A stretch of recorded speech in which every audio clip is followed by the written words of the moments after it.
live. Hi, Lisa. Hello, Dr. Patrick McGrath. Hello, Lisa de Guzman. How are you? I'm doing well, thank you. Thank you for having me back on the webinar. Always a good time to have a guest. So, Yeah. Fun and enjoyable. Mm-hmm. Shall we get into it? Yeah, absolutely. And if I may, just want to say happy Asian American and Pacific Islander Month. Yeah. Awesome. Yeah. That to my niece and nephew and my brother-in-law as well. Yeah. Mm-hmm. Yeah. So, yes, very fun. Welcome, everyone, to your Wednesday night webinar brought to you by NOCD. NOCD, an online platform for the treatment of obsessive compulsive and related disorders. We do work in the UK and Canada and Australia and the US. And in the US, we take more and more insurances all the time as well, too. So check us out at nocd.com or treatmyocd.com or download that NOCD app, and we would be happy to work with you and get you going on some darn good rootin' tootin' treatment for that there OCD going on there, right there. Yeah. All right, our first question. Philip says, can it help to move cities? I often think about doing so as everything here reminds me of your OCD, but you also feel like if I do, you give OCD much control. Well, yes, moving cities would be giving OCD a bunch of control. Would you agree, Lisa, on that one? Or, yeah. Absolutely. Yeah.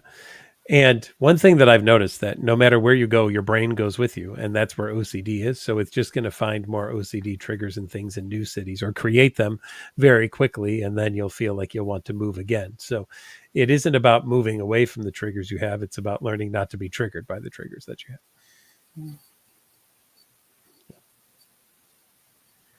Pro says, why does false attraction or arousal feel real in sexual orientation OCD? You want to take that one, Lisa? I have my standard answer I'll give, but I'd love to hear your thoughts.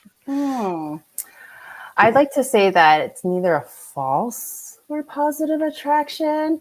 Oftentimes, arousal in the body is a sensation. Mm-hmm. And it's a sensation that's activated by thoughts that can be intrusive. Mm-hmm. That's what I would first say about that. Or that you could like, whatever. Mm-hmm. Yeah. And here's what I say. It has to feel real, because if it didn't feel real, Lisa and I don't have jobs. I mean, imagine someone coming into our session and saying, this is going on, but it doesn't really feel real and it doesn't really bother me. I'd say, okay, great. What's next? Right? So it has to feel real. And if it didn't feel real, what would we do?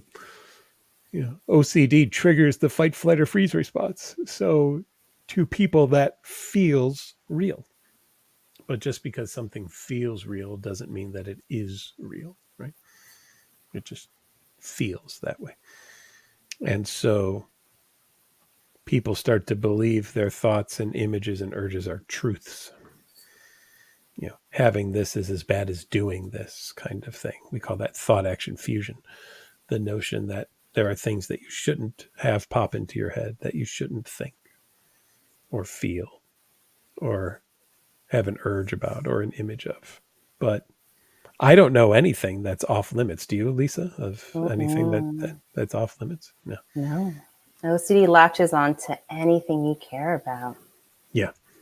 Horror films would be very boring if there were limits to thinking. You'd be like, well, this is a scary film, but we will not show anything because we would not want to offend by any means whatsoever. So just use your imagination. Wait, no, don't use your imagination, because what if you think of something terrible? That would be terrible as well too. So just pretend it's scary, but it's really not, right? It's just a lovely movie directed by someone who would love to do horror films, but is afraid of offending anyone and therefore will not produce any of those things. Well, no,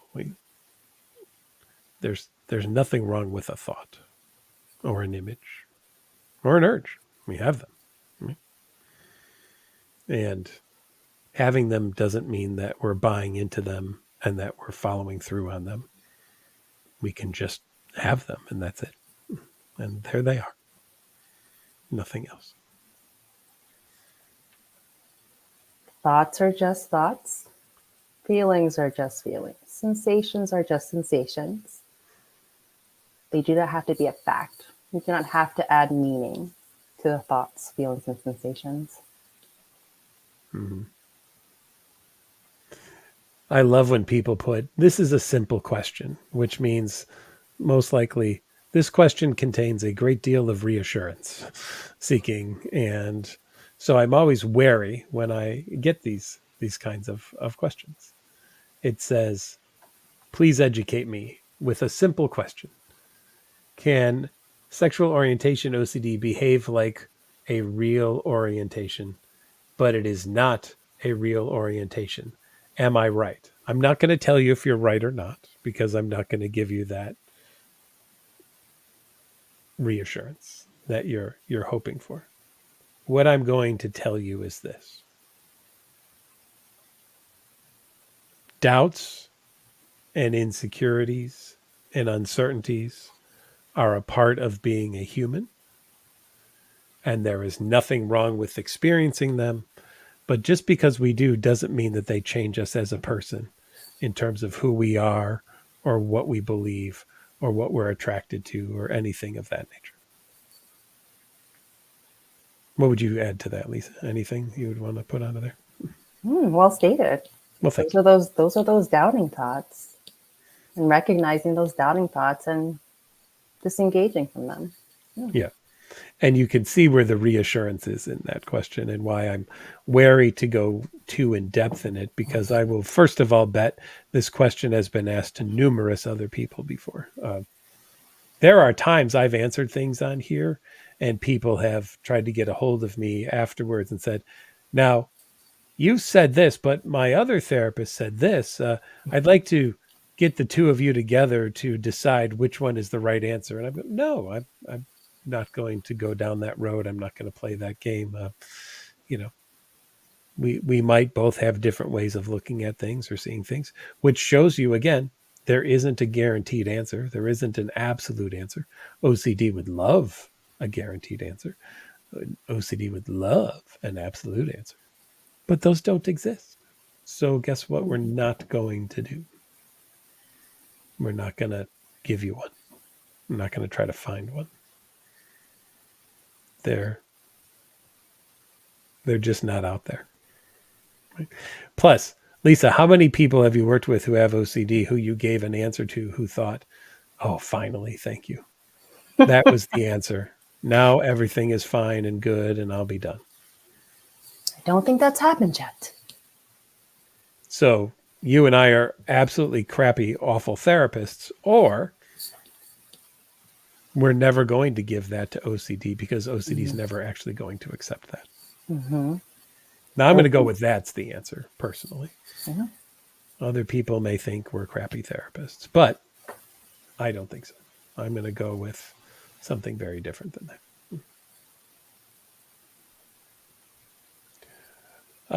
Let's see. Good evening. Unfortunately, I'm worried because my trimmer for grass cutting broke. I was not.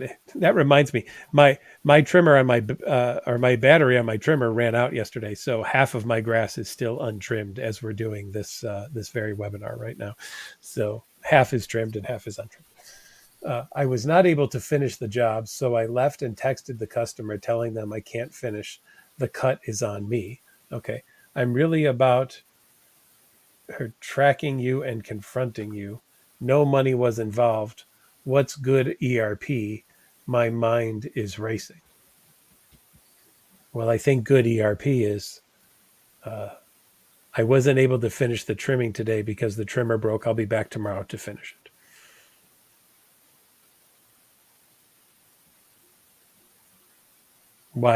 Why do you need to not charge for the job? Right. I mean, what a great exposure and response prevention therapy to not finish something and to leave it undone. And then to sit with that discomfort and have to wait until it's finished. It isn't all done at the same time. That would have been my suggestion if a patient of mine said, what do I do in this situation? Say, hey, trimmer broke. I'll be back tomorrow to finish it with a new trimmer. Now, Lisa, imagine you have a massive garden and someone wasn't able to finish the trimming because the trimmer broke. How many bad reviews and Yelp yells and hatred signs would you put up about that because their trimmer broke and therefore they are the worst gardener in the entire world? I'm gonna laugh here. You would not do that? Is that what you're saying? No, Okay. I would be jumping to a conclusion. Okay. All right.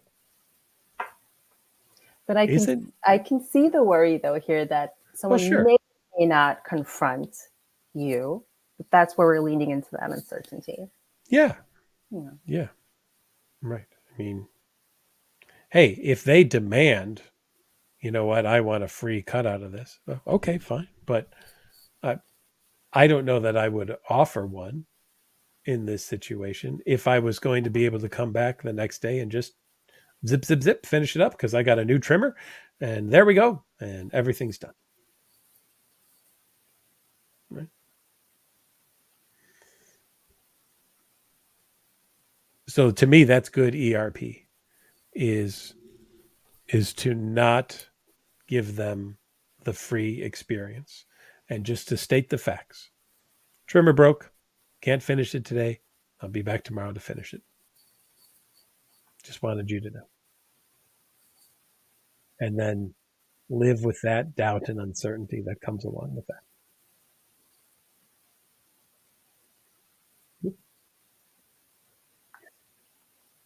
Lisa, feel free to bounce around if there's anything you see and you want to jump into. Mm-hmm.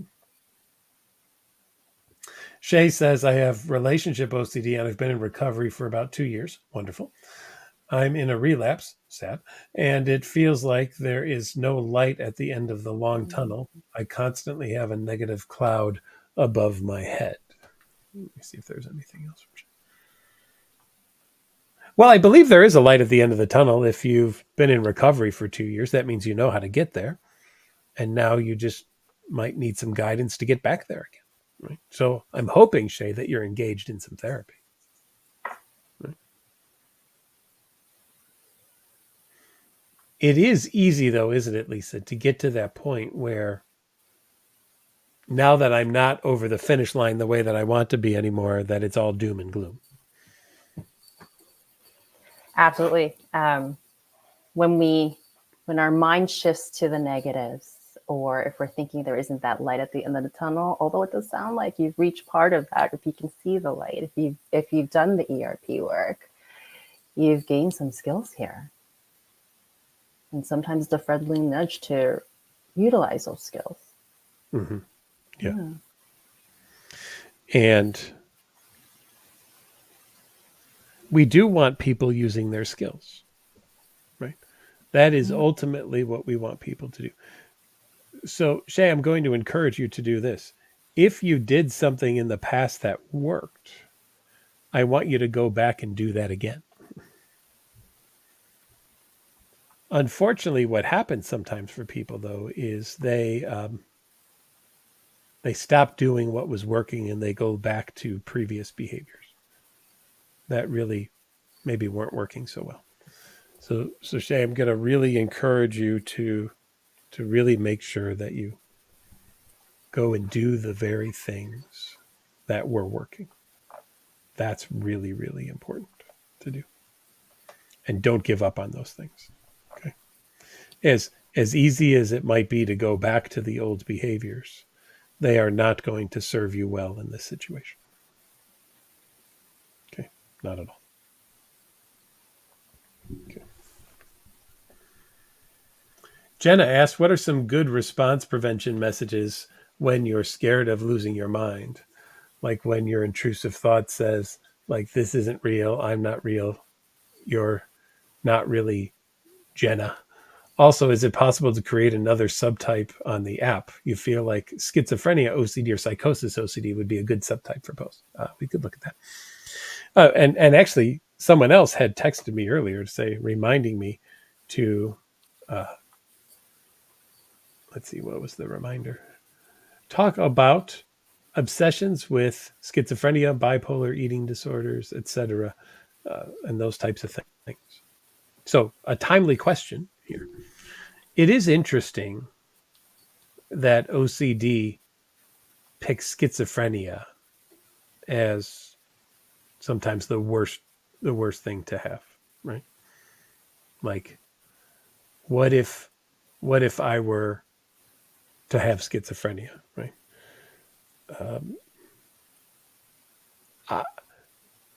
I would debate this. Lisa, tell me what you think. I've worked with people who have schizophrenia. They don't ask themselves if they have OCD. But people with OCD definitely do a lot of obsessions about if they have schizophrenia. 100% agree. Isn't that interesting, right? Yeah. Never met someone with schizophrenia who's worried about having obsessive compulsive disorder. Met plenty of people with obsessive compulsive disorder worried about what if I have schizophrenia. So that might be telling in and of itself right there, that OCD does something different in the world of mental health than a lot of other conditions do, right? Because I'd contend OCD is a what if disorder, right? Not I'm going to, not I have. It's what if I were to, what if I did have, what if I have and I don't know, what if I did and I didn't know that I did. All of those kinds of things are really where we're at with obsessive compulsive disorder. I don't see that, like I said, in non-anxiety based conditions, because I'd say a lot of anxiety disorders are also what if disorders. Like, what if I have a panic attack, or what if I get up on stage and make a fool of myself, or what if I get in the elevator and it hermetically seals and then I can't breathe anymore and I use all the oxygen and then I die, or something like that. You know, these kind of what if types of experiences. But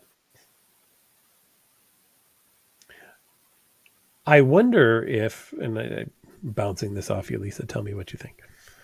I wonder if the idea of having schizophrenia for people with OCD is the notion that I wouldn't know what I know or don't know. Let me state that a little bit different. Ponder that one for just a second. But one of the core diagnostic features of OCD is almost always, not every time, but almost always, people have good to fair insight into OCD. They can recognize that I don't really believe that, but what if it were?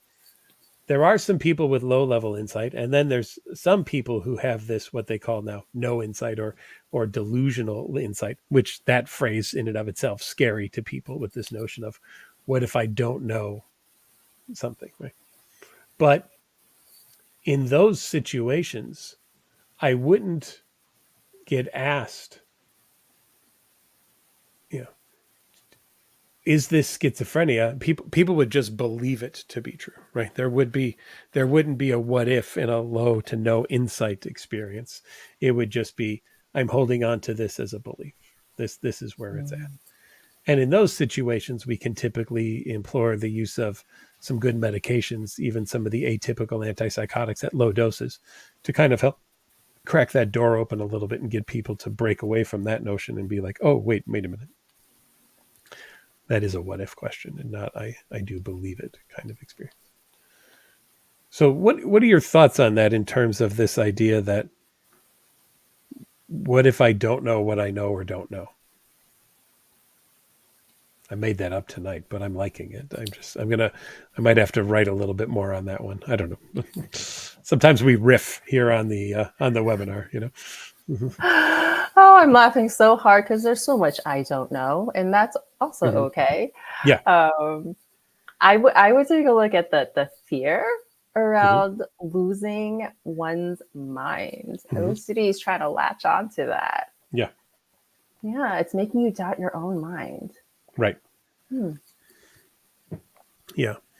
And so can we really trust our minds is an interesting question, right? I mean, and I would say that our mind is probably the way that we perceive the world is the way that our mind is configured. But I don't know what it would mean to trust it 100%, because some people are colorblind. So they experience the world in a very different way than I experience the world, because I am not colorblind, right? But I experience the world maybe in a different way than people who have better sinuses, because mine are all screwy. And maybe they breathe better or smell things differently than I do, but I don't know what that would be like. I experience a world with tinnitus where I'm hearing a sound that nobody else is hearing. And so that changes my perception of the world as well. So if we have a notion that there's a way that we're supposed to perceive the world, and what if we're not perceiving it that way, that could be a kind of a psychosis type of fear then. Like what if I'm not actually connected to reality or in the reality that everybody else is in? And yet I wonder if everyone else is in the same reality, or if everyone else is in a reality, but we all perceive it slightly differently due to our own circumstances and, religious beliefs, culture, the way our bodies work, our genetic makeup, all of those different types of things. I don't know that anybody experiences the world in the exact same way. So, even identical twins don't all have the same issues, right? Some will have something and some will not. Are you a twin, by the way? Is that why you're laughing? I am a triplet. You're a triplet? Oh, wow. I'm laughing. I'm an identical triplet. You're an identical. All right. I had no idea. This is a first right here you're an identical triplet. Okay. So now this is fascinating. You can speak to this then. Do you and your sisters all experience the world in the exact same way? Absolutely not. That's why I'm laughing fascinating right here. So hard here. And if my sisters ever watches, hello. Hello, sisters. Yeah, and I appreciate this point, because you can grow up in the same space as someone else, the same physical space, same environment, same parents, or caregivers. Yep. Hear the same things, but the data input that you get from the world can be different, or how you process this input from the world can be different. Absolutely. That's why I'm laughing 100%. It's not the same. Exactly the same. So your sister, you three are not all therapists? Is that what you're telling me? No. No. Okay. Fascinating. Nope. Yeah. It is very fascinating. So the world is a different place for all of us, based on how we all perceive it. Right. And there's even interesting debates I've heard. I wish I could now think of the citation on this. I'm blanking on it, but someone even said that people who are not depressed might be slightly delusional, and people who lean more toward depression might have a more realistic view of things. I heard that in a debate once. And again, I don't know if there's a paper on that or not, but it was a really interesting discussion to hear two people debating that concept. So I don't know if it's gone more than just in a philosophical discussion. I'll have to do some research on that to see. But it's interesting even to decide where is the line of reality and where is it not, right? And is there really a reality, or is it all of what we perceive? I mean, we could go so philosophical on this tonight, right? And have many a debate on this. But in the end, maybe it comes down to, how do I know that I can trust my own brain and that it won't one day do something, or that I won't one day do something that would be so out of character that it would be diagnostic of me to do? And the answer is, I don't know. Because I can't guarantee that I wouldn't do that as well, right? I worked with someone once, and I can talk about this because it was on one of the hoarding TV shows that I did, who had a stroke, and the stroke occurred right in a spot in the brain where he went from being a person with a full-time job and and was a musician and a photographer to becoming a hoarder overnight because of the spot where the stroke was at and the damage that it caused. It actually damaged this part of the brain that controls our ability to collect and discard things, right? And it also affected his short-term memory to the point that if we were sorting through things with him and he agreed that it could go, we had to take it out of the house right away and get rid of it right away, because if we even waited 30 or 40 seconds and he saw it again, he'd say, what about that? Because he'd forget that we'd gone through it. So it's kind of fascinating. Mm-hmm. Yeah.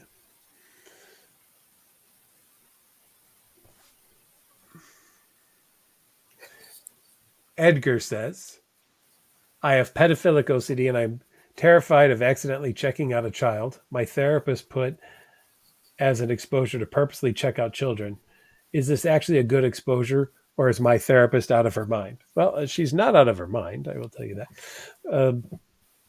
But, it also, to start with, it might mean the definition of what we're talking about, check out children. If you're walking around like this so that you don't see anybody who's under 4.5 feet tall, then we just want you to walk normally and see children and see people, right?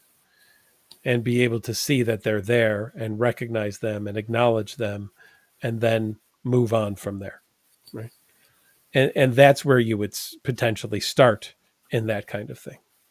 Now, I will give you my dilemma that I like to propose to people.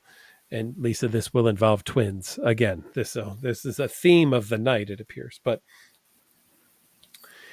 if I see an identical twin pair and the older twin turned 18 1 minute ago, and the younger twin is still 17 for 8 more minutes, but they're identical and I find them both to be gorgeous and beautiful and attractive, is it wrong to like the one who still has 8 or 9 minutes to go to become 18? And am I a pedophile because of that, because I'm 9 minutes early on finding her attractive?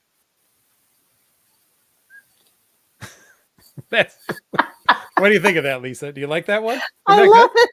Isn't that a good one? Yeah. I love it. I love it. Thank you for that. Yeah, I've used that one a bunch of times, right? And I think that really gets, though, to the crux of the question that people have with a lot of pedophilic OCD kinds of concerns, which is, what's wrong with somebody being attractive, right? How many little babies do people say, go, oh my God, they're gorgeous, I just want to eat them up, that kind of thing. Or how many people go up to, your children are just beautiful. Oh, they're just lovely. What's wrong with that? Why is that bad, right? Where does it say that we're not supposed to think that people are cute no matter what their age is, right? People can be attractive, people can be cute. I heard something funny once, Lisa, you might like this one too. It was something along the lines of like a meme, and it was a bunch of women at a Justin Bieber concert saying, this is totally fine. And then it was a bunch of men at like a Katy Perry concert when she was, young. And the line was, this might not be, with this notion that in certain areas, this might be more acceptable than in other ways as well too. Right. And so I just ask, is thinking somebody's cute or attractive a bad thing? Right? I'd contend no. But there's a big difference between thinking that and doing something about it, right? Well, that's a different story. That's a different area, totally. But OCD says you shouldn't even have a thought about something, which is pretty much going to guarantee that you're going to have a thought about something, because you're going to be hoping that you're not going to have a thought about something. So, I don't know. Any thoughts on that? Yeah, what comes to mind is the cultural influencers here. Oh, please, let's go there. I watched this whole series around hundreds of years ago when it was socially accepted to marry within your own family. Sure. So and to marry someone who was 14, but we only lived to be about 30 or 35. So, at 14, you're like half your life was over already. Yeah. So what's socially acceptable? Also, even how you find what's beautiful, attractive, is there's a difference in how this can be seen in an American culture versus European culture, and so on and so on. So there's different cultural factors here. Yeah. And I also the other thing that comes to mind is just I say this all the time to the members, fear of fear amplifies the fear. So yeah. So thank you for saying, what's wrong with that? What's wrong with if we're saying someone is beautiful, someone's cute? Yeah. They can be cute. I'm going to bet as triplets, you guys got that all the time. I mean, you had to have been kind of an anomaly to a lot of people that they would see three of you, and it probably garnered a lot of attention, I'm going to bet. Yeah. Yeah. Interesting. Ashton says, "Hey there, Lisa. You were here previously and asked you about social work and OCD. You think he was more trying to ask about dealing with social justice related themes to OCD, which are core to the profession." Yes. Well, I think you were just touching upon that too with a lot of the cultural work as well. Yeah. I would also say, and I recall that question, Ashton. If you're speaking to maybe the value around justice, fairness, there could be also a component around maybe scrupulosity, maybe that I'm hearing here. I'm not sure. Maybe some moral perfectionism, perhaps. But what I can speak to is I was attracted to the social work profession around social justice, and that's really a core value of mine, which is why I continue to do the work around marginalized populations. That is a personal share.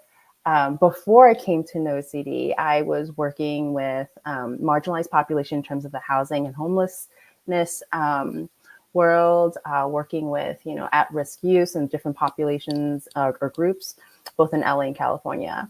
And when I came over into the back to a therapy world, I felt like it was a betrayal to my core value. And it was me recognizing that OCD was just latching on to this value that I have and the possible all or nothing thinking that was going on. So that's what I can share around that, Ashton. I'm not sure if that answers your question necessarily, but it's considered like the values that OCD is latching on to. And I love that OCD can flip a value that you have and try to just turn it. I don't love that, by the way. I hate that, but I love that you give that as an example. But I do hate that, actually, that OCD does that. You know what I mean. Can OCD make you feel like you're experiencing, well, I'm just going to stop there before I even go further. Say yes. The answer is yes. Lisa, you've described living with OCD. Would you agree with me that that's the answer before we even go any further? Okay. Yes. Okay. So can OCD make you feel like you're experiencing depersonalization, derealization without actually experiencing it? Currently terrified of experiencing this. Yeah. Okay. Yeah, we have an answer. Of course.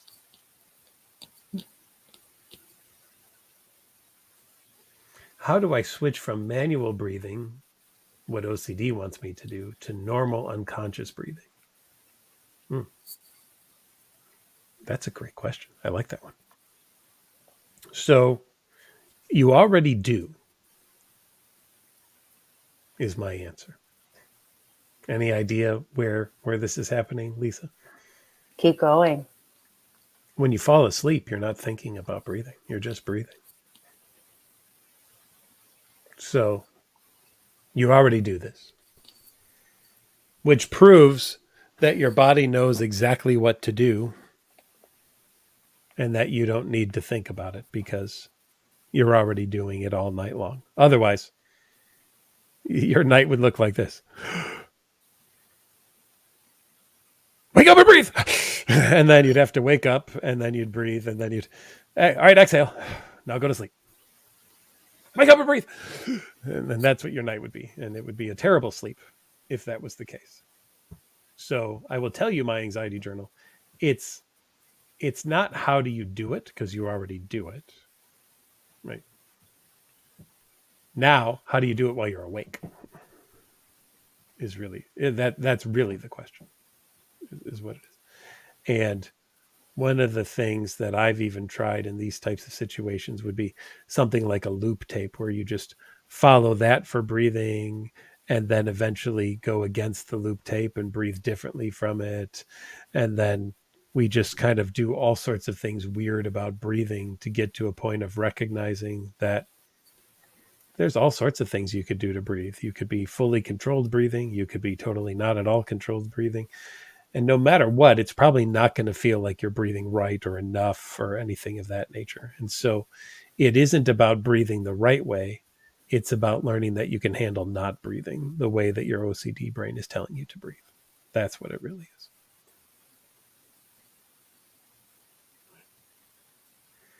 So I definitely work with a therapist on that one who could develop some exercises for you to practice on some of the breathing things. Lisa, I'm going to give this one to you. What's a good way to handle intrusive thoughts?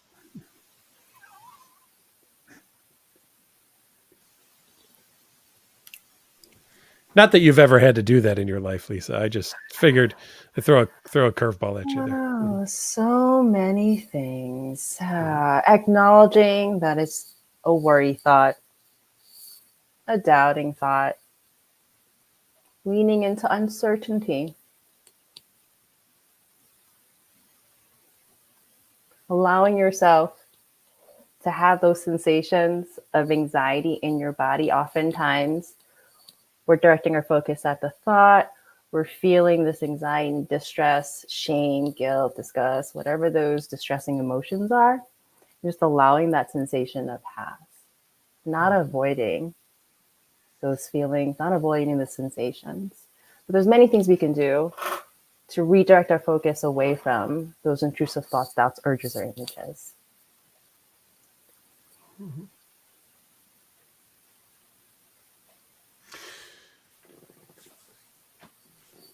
You know, the thing that I want to just warn against is a belief that we can be in control of our thoughts. And I like the word handle there, Megan, and I hope you really stick with that word handle, because that's one of my favorite words when I'm working with people and describing what we're trying to do in therapy. We're trying to teach people how to handle what it is that's going on. We're not trying to change it. We're trying to make it go away.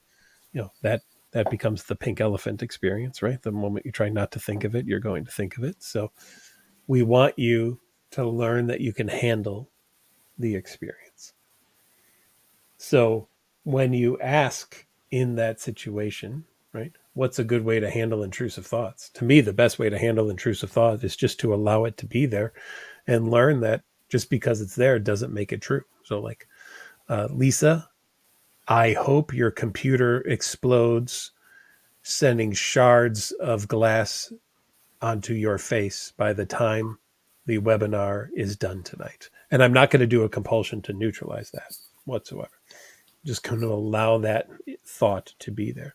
Now, Megan, how much should Lisa be afraid? Because I've now admitted to an intrusive thought, and I'm not going to neutralize it in any way whatsoever. And I know Lisa's not going to neutralize it because she knows what the hell she's doing, so she's not going to neutralize it either.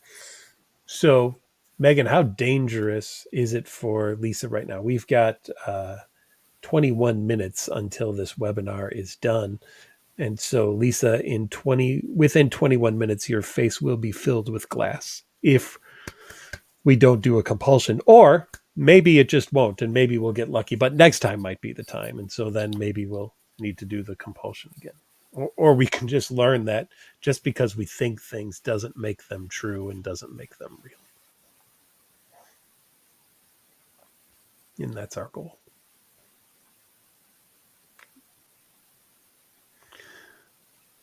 Adam says, been suffering for years with checking the whole house if the water is running or the lights are on. I can't even do ERP for it because it's scary. I keep thinking the house gets on fire while I'm asleep. I don't understand how I can not check it all. I just can't fall asleep. Then there's a sound, and that's going to be some random noise that triggers me. Adam, I'm thinking about, like, I grew up in Chicago and I'd be downtown at night and these office buildings would still have many lights on. I'm wondering why all the buildings in downtown Chicago haven't burned down yet over the last, 60 years. Why have they all not just caught on fire from all of the lights that are on?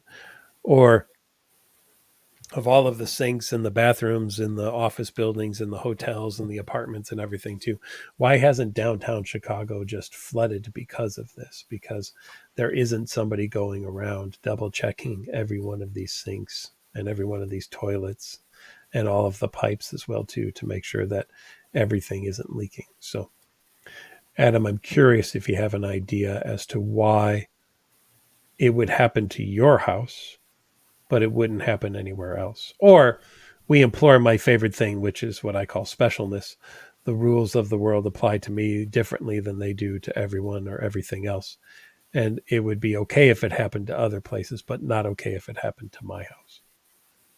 Now, Adam, you say to us, you can't do ERP because it's scary, and you can't fall asleep because you'll be triggered. Adam, it might be a few sleepless nights for you.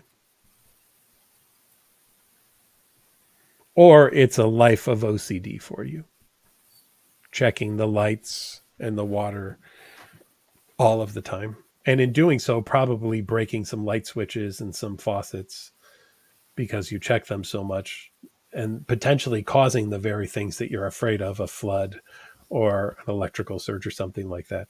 I don't know about you, Lisa, but I know people with OCD who have checked their faucets so much and tightened them so much that they broke their faucets. Or they broke their locks on their doors, or they broke the knobs on their stoves because they're tightening them so much to make sure that they're off, or they press so hard on light switches that they crack the switch.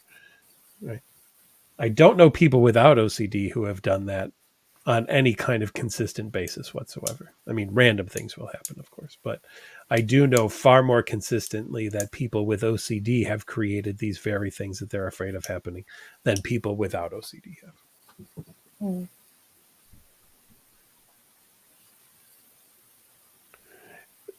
Lisa, when you were doing all of this and decided it was time to be okay with being afraid, what kind of led you to say, I'm going to just have to handle that? It might be uncomfortable. It might not sleep. It's time. No. It's a matter of, I'd like to describe it as that choice point. So here you're in a part of your life, you're recognizing how doing the same thing, giving into these compulsions, is adding to your suffering. So here's that choice point. Do we go towards continue this route? Or do we choose a different route? Do we choose to create a different pathway in our brain? Choosing, I'm going to say choosing for a reason. I hear the words I can't. When we say I can't, it gives us no options, no other alternatives. So choosing to be courageous, to challenge the OCD thinking, challenging our safety behaviors in the checking, reducing, shrinking those compulsions over time. I really want to encourage choosing the other path to rewire the brain. Otherwise, you're just teaching your brain that you cannot handle not checking. And then OCD runs the rest of your life. You deserve more than that. So a few sleepless nights might be worth it in the end. Oh, absolutely. Leave your lights on overnight. Right. Lisa, have you ever left a light on overnight? Yes. How many houses did you burn down because of it? None? Okay. You know what is interesting too, Lisa, that I've always found fascinating is that people think the lights are the scary thing. No one unplugs the refrigerator, though. Right? That runs all night. That goes on and off. It's got a motor in it. I wonder why lights are more frightening than refrigerators or stoves. I don't think anybody unplugs the microwave or the stove either. Why are lights the scary, scary thing?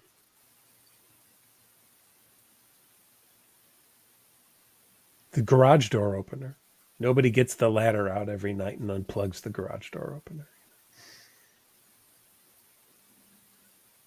So the two biggest electrical appliances in your home potentially are your refrigerator and your garage door opener.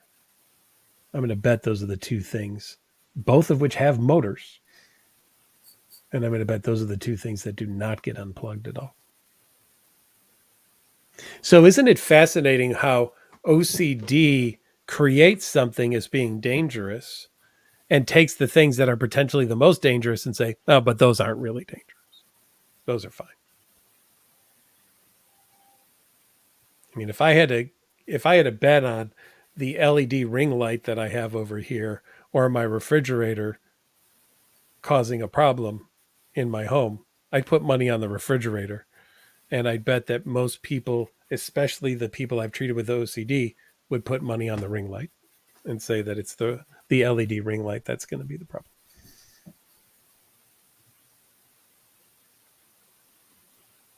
It's kind of like the phobia of flying.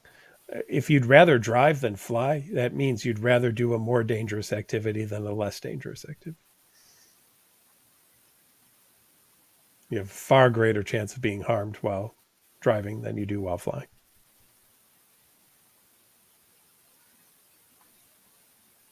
But we create other things in there like, well, at least I'm in control of the car. I don't know how to fly a plane. Plus, they lock that darn door now. You can't even get in there if you needed to.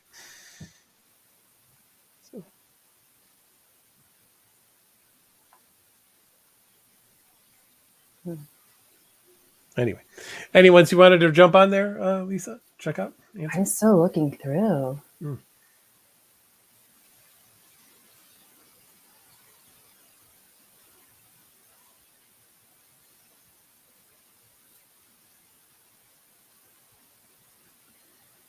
There's so many great things. Thanks, everyone. I like all the chats that people have with each other as well, too.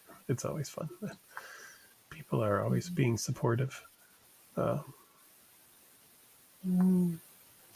don't know if I'm looking at Jorge Arias, I think, says, I've had OCD since childhood. Then I fell into a deep depression back in 2016. Not sure if there's any other statements here.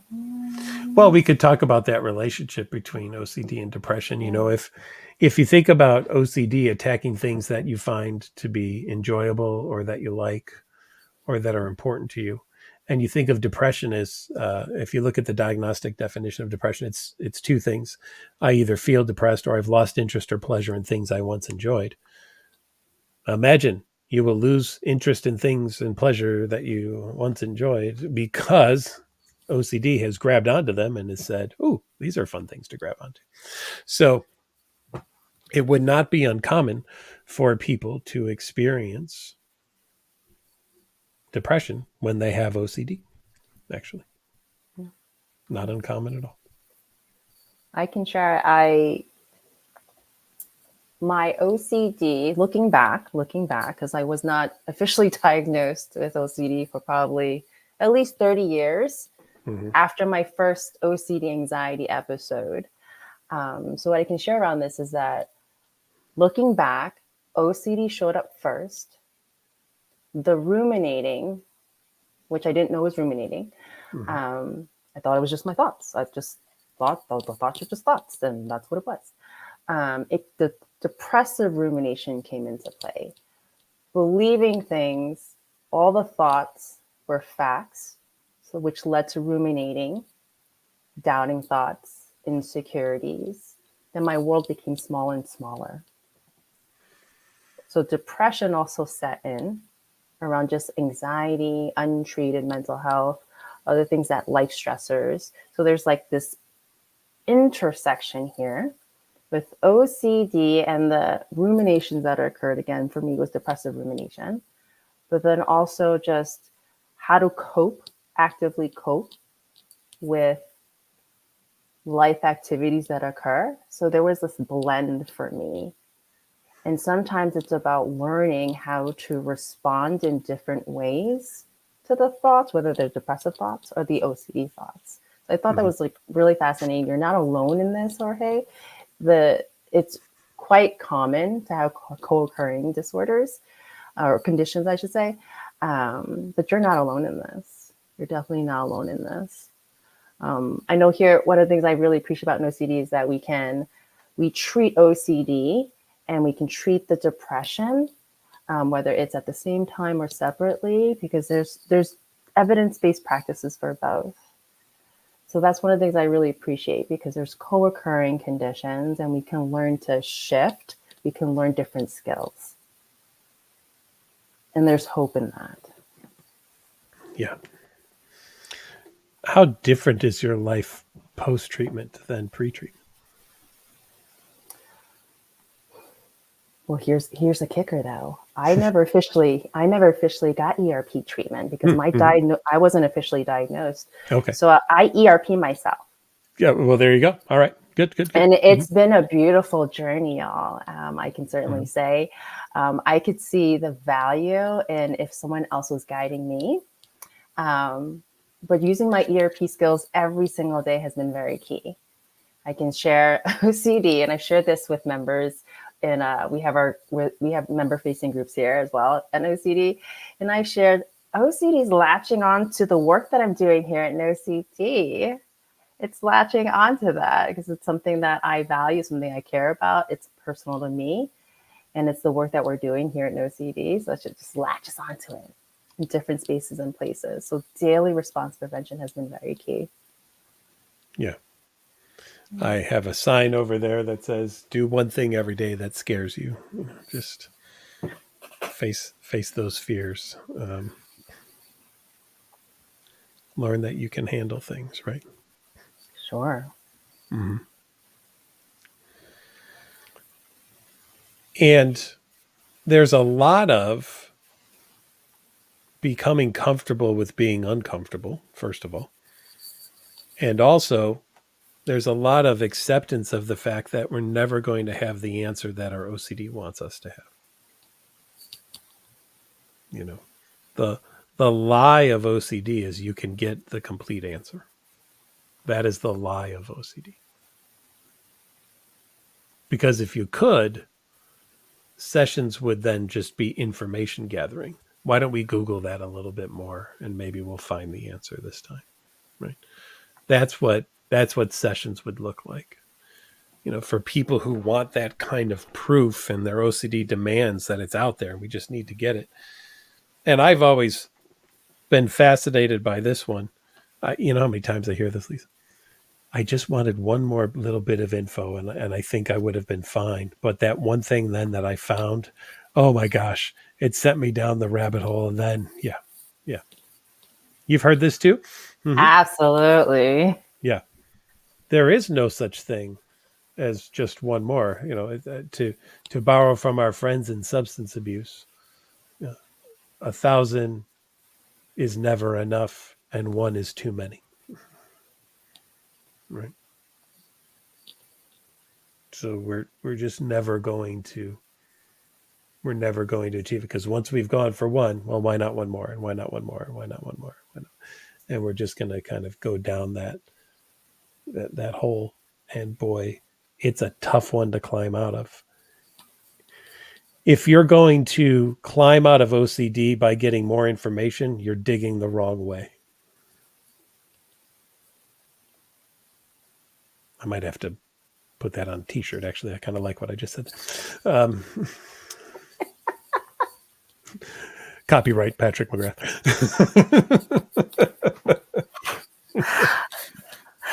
reminds me of my daily response prevention.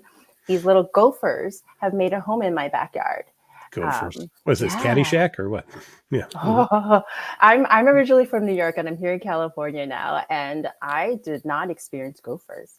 And I share this No. first I'm noticing the how Mhm. they're shoveling those tunnels, but it's a great daily exposure because my just right gophers apparently dig a lot of holes.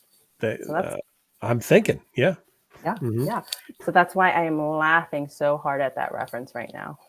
Have you gone out and had a chat with them and told them to leave your yard or no? No, but I did look up information, Mhm. but I didn't go further than that Mm. because I What did can you learn easily about gophers? how you can get rid of them. Mhm. Yeah, there's some unkind ways and some kinder ways, There's but some kinder then ways too, yeah. Mhm. yeah. Mhm. But you know what? I noticed the triggers here, and they're just being gophers. Yeah.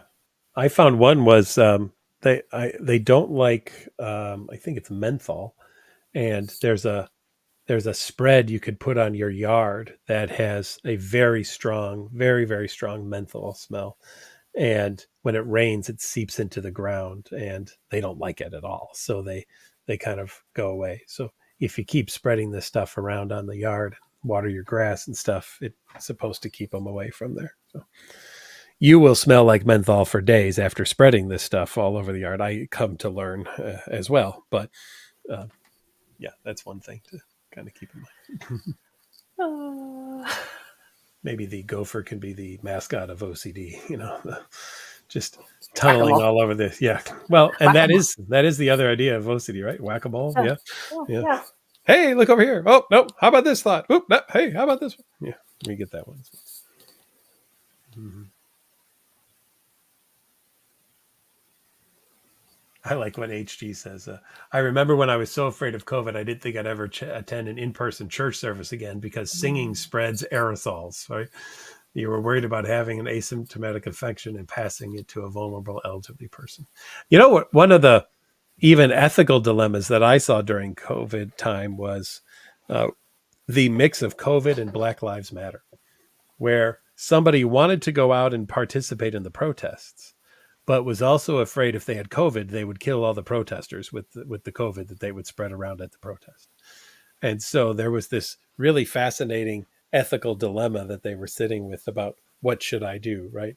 Should I go to the protest, but fear that I will harm everyone, or should I avoid the protest, but then feel like I'm not living my values and all of these things too. So, you know, it just, I say that to show that OCD does not know a limit, does not know an end, and does not care about you or your friends or your family or your values or anything as well too.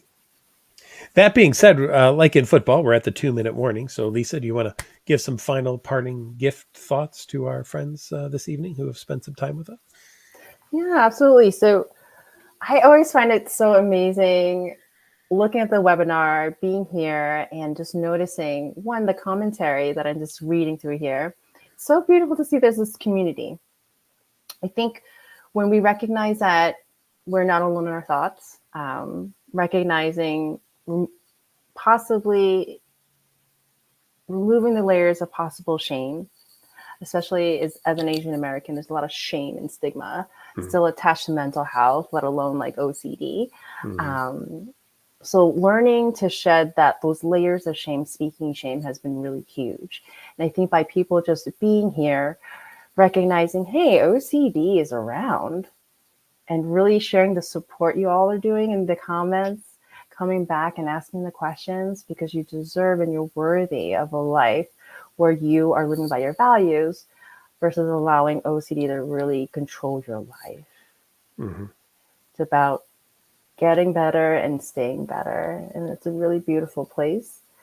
My ending comment would really be about, and I really love this line so much, really it's about short-term distress for longer term gains. Absolutely. Thank you, Lisa. And a reminder tonight, once again, was brought to you by NOCD. NOCD, an online platform for the treatment of obsessive compulsive disorder, body-focused repetitive behavior, tics, and hoarding as well, too. Check us out at nocd.com. We would be more than happy to work with all of you. Thank you for being with us tonight. Thank you, Lisa, for joining me again. Always fun to have a guest. And again, happy Asian American History Month to everybody. This is so excited to have you be here for a part of that. Thank you so much. All right, everyone. Have a good one. See y'all later.